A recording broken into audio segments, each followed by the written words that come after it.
혼조세 모양새가 있습니다. 최근에 뭐 채권 금리가 약간 하락하긴 했죠. 4.7%대에서 4.5%대로 좀 내려온 건 있는데 그것 때문에 좀 나스닥이 선방하는 건 있죠. 하지만 아직까진 그 미국의 셧다운 이슈가 남아있는 관계로 미국의 셧다운 임박 관련된 이야기가 나오고 있고 하여튼간 아직까지는 뭐 10월 1일까지는 셧다운 여부에 대해서는 좀 지켜봐야 될 것 같습니다. 아직은 혼조세라고 보시는 게 맞을 것 같아요. 다만 이제 그나마 이제 채권 금리가 하락을 한 부분은 뭐 긍정적으로 볼 수 있긴 하죠. 그리고 미국의 PC 지수, 소비자 물가 지수가 약간 혼조세 모양새가 있어요. 헤드라인 PC 지수는 전년 대비 3.3%에서 3.5%로 0.2% 증가했어요. 근원 PC 지수는 전년 대비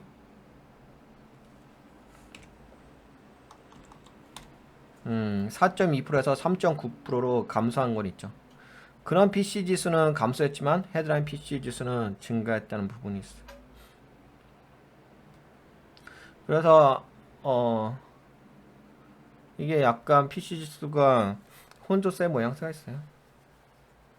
뭔가 딱 부러지는 그런 거 아니고.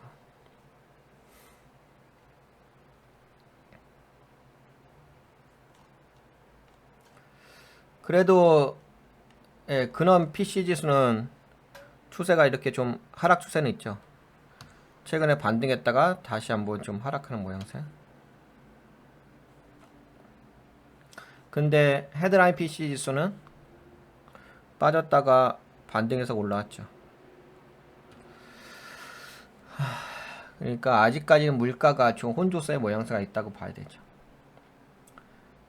LPL 글로벌 전략가는 연준은 PC 보고서의 전반적인 방향에 만족해야 하지만 인플레이션 진압에 대한 승리를 선언하는 것은 시기상조이다 라고 했습니다.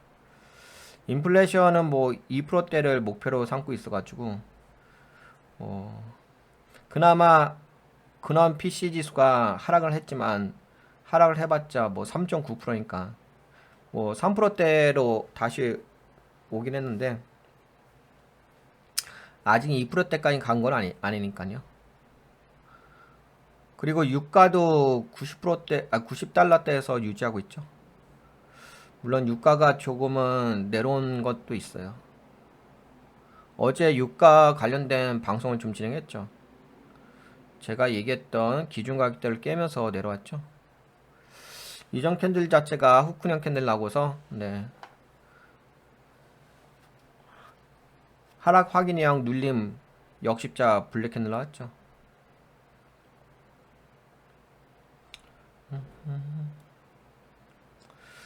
그리고 지금 미국의 증시의 흐름은 방금 보셨던 지표들에 의한다면은 말 그대로 혼조세예요.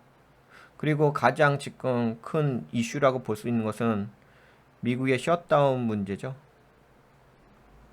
이 부분이 아직은 도사리고 있다.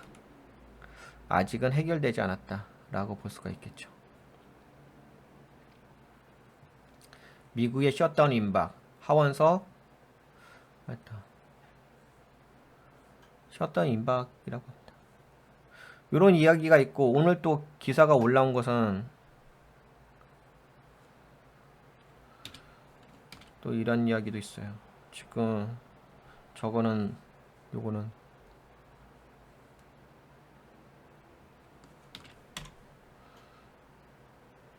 하원 공화당은 정부 폐쇄, 셧다운이죠.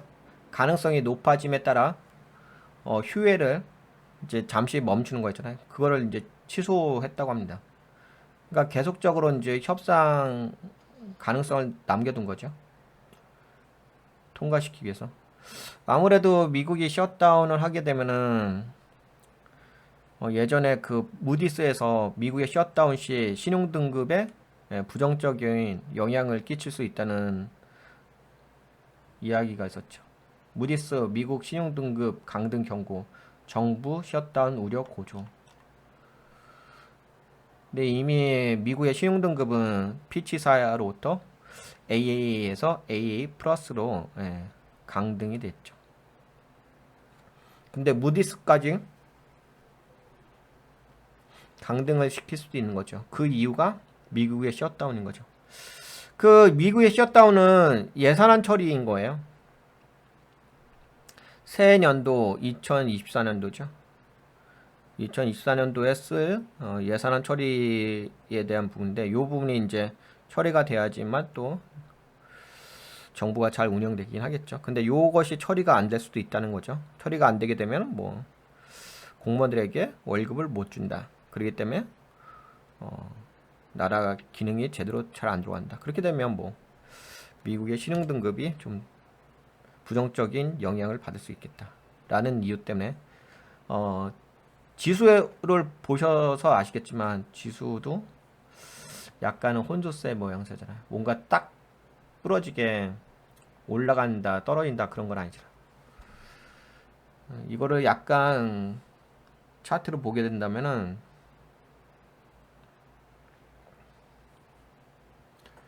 네, 여기 그래도 지지는 했죠. 지지하면서 그래도 거래량은 좀 증가하긴 했네. 물론 아직까지 혼조세이다 보니까 올라가려고 하다가 맞고서 좀 빠졌죠. 하락장악형 블랙 캔들 나오면서 그쵸. 그나마 밑꼬리를 좀 잡아주긴 했는데 그래도 아직까지는 혼조세로 약세 모양새가 있다라고 볼 수가 있겠죠. 나스닥은 그래도 갭매크로 좀 올라오려고 했죠. 이전 캔들 자체가 상승장악형 롱바디 화이트 캔들 나와줬어요. 그러면서 유성형 캔들로 출발을 했다가 그러면서 올라가려고 했는데 아무래도 눌리면서 석비령 캔들 나왔죠. 석비령 캔들 나왔으니까 아직까지는 좀 혼조세 모양새.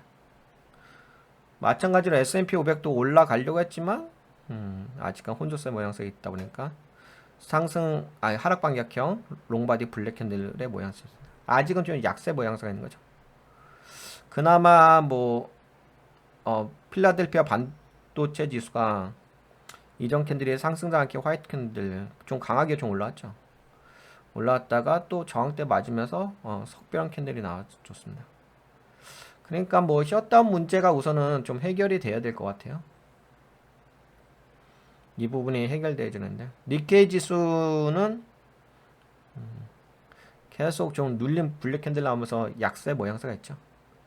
대만은 좀 반등 때려줬고 독일도 약간 반등이긴 한데 올라갔다가 약간 묘지형 캔들의 모양새가 나오고 있고 프랑스 가구 지수도 약간 묘지형 캔들의 모양새가 만들어졌지. 올라가다가 현재로서는 뭐 반등으로 올라가긴 했죠.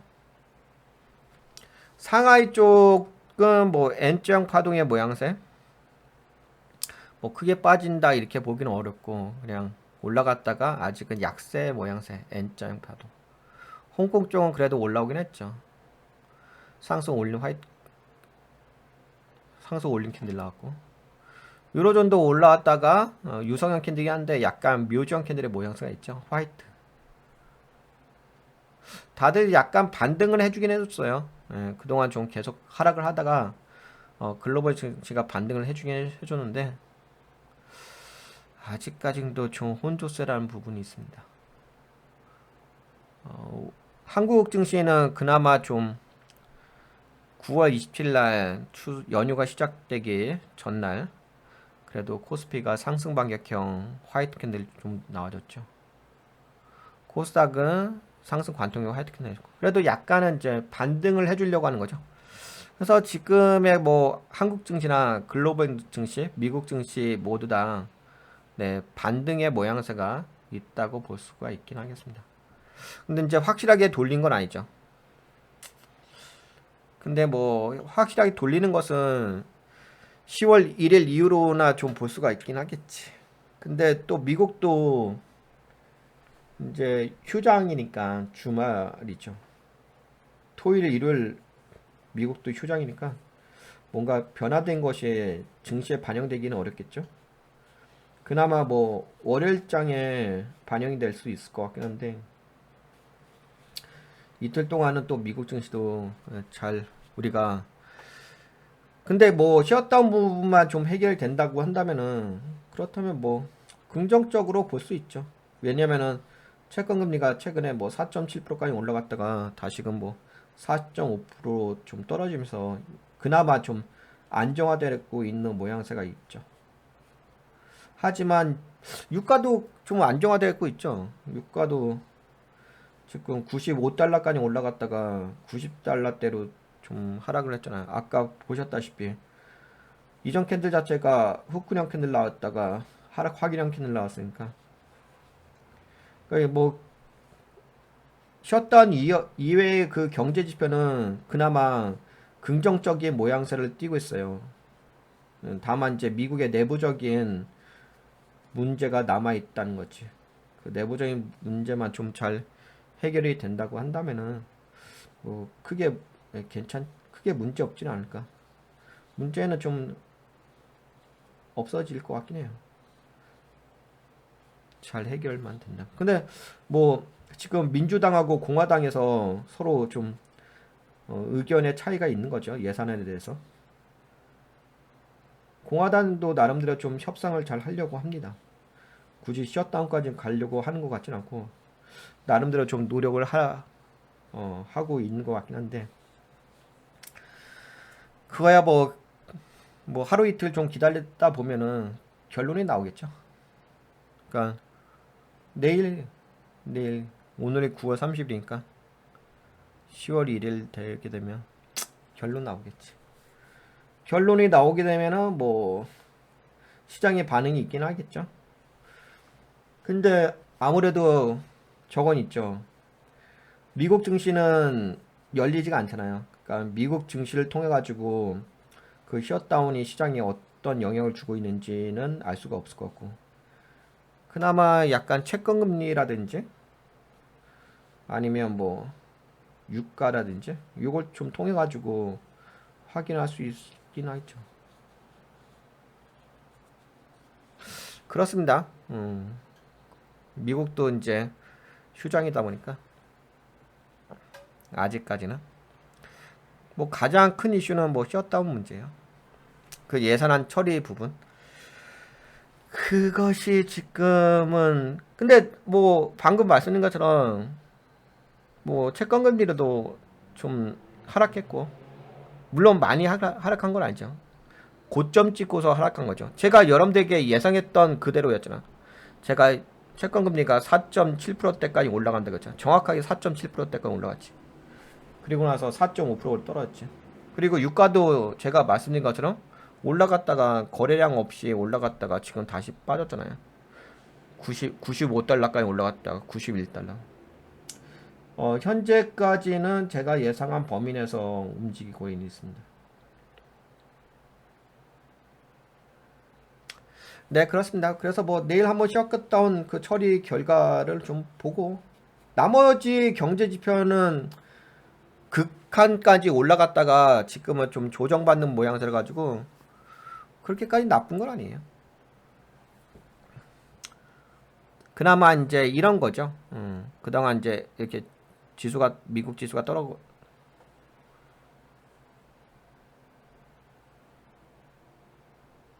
그러니까 이런 거지.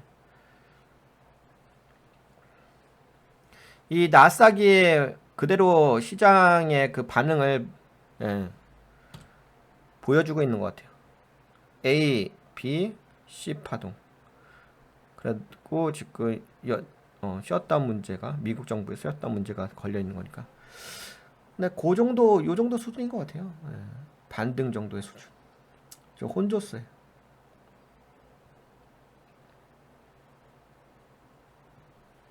네, 요 정도로 보시면 될 것 같아요. 그 이상 그 이하도 없죠.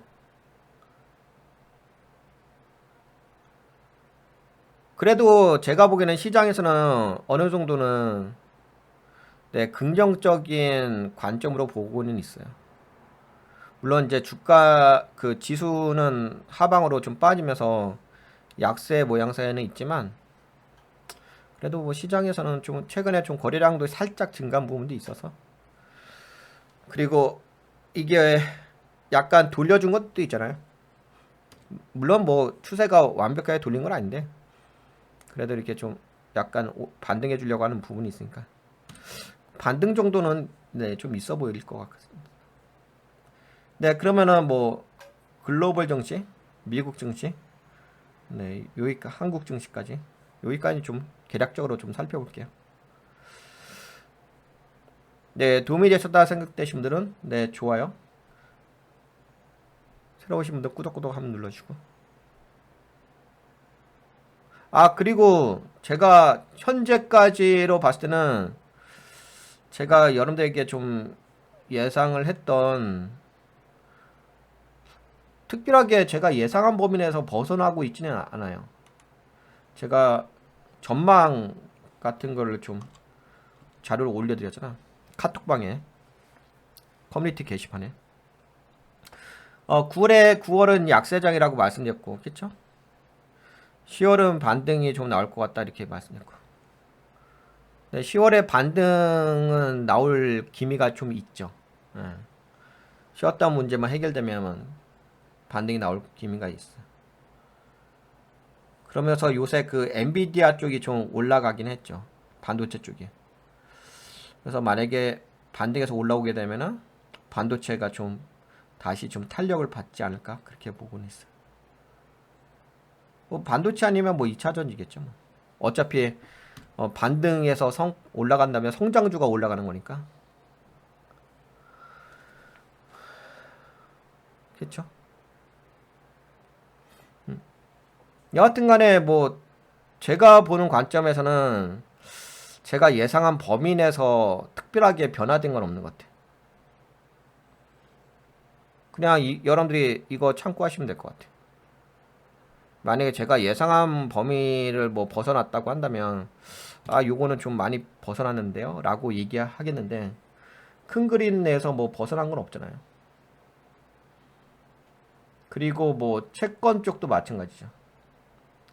채권 쪽도 제가 여러분들한테 말씀드리라 요때 4.7%까지 올라갈 거라 이야기했고 지금은 4.7%까지 올라갔다가 네, 그 4.5% 살짝 조정받았죠. 좀 약간 더 빠질 것 같긴 해요. 그러다가 이제 나중에 이어서 올라가겠죠. 12월 달 되면은 12월 한 며칠이죠? 12월 한 초순인가요? 그때 이제 터미널 레이트 마지막 금리 인상이 좀 남아 있죠. 그걸로 해서 좀 올라갈 것 같긴 한데 지금은 그래도 살짝 조정 줄 것 같다. 채권 금리 쪽. 네, 뭐 채권 금리도 제가 예상한 범위 내에서 움직이고 있습니다. 다만 이제 우리가 경계할 것은 네, 나중에 이제 5%대까지 올라가는 거 요거 좀 경계하실 필요가 있긴 하겠지. 유가 쪽은 뭐 유가 쪽도 제가 예상한 범위 내에서 움직이고 있잖아요. 여기서 약간 올라 90 여기서 93달러까지 올라갔다가 살짝 더 올라간 거죠. 95달러까지. 그러다가 지금 90달러로 좀 빠지고 있는 모양새고.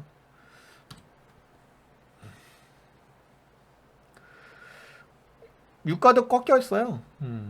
제가 어제 얘기했던 지지라인 깨지면서 꺾였기 때문에 그렇죠. 유가에 대해서는 조금 이따가 좀 더 자세하게 좀 설명해 드릴게요. 여하튼간에 제가 여러분들하고 같이 공유했던 자료에서 특별하게 벗어난 영역은 없고요. 네, 그러면 이 정도까지 볼게요.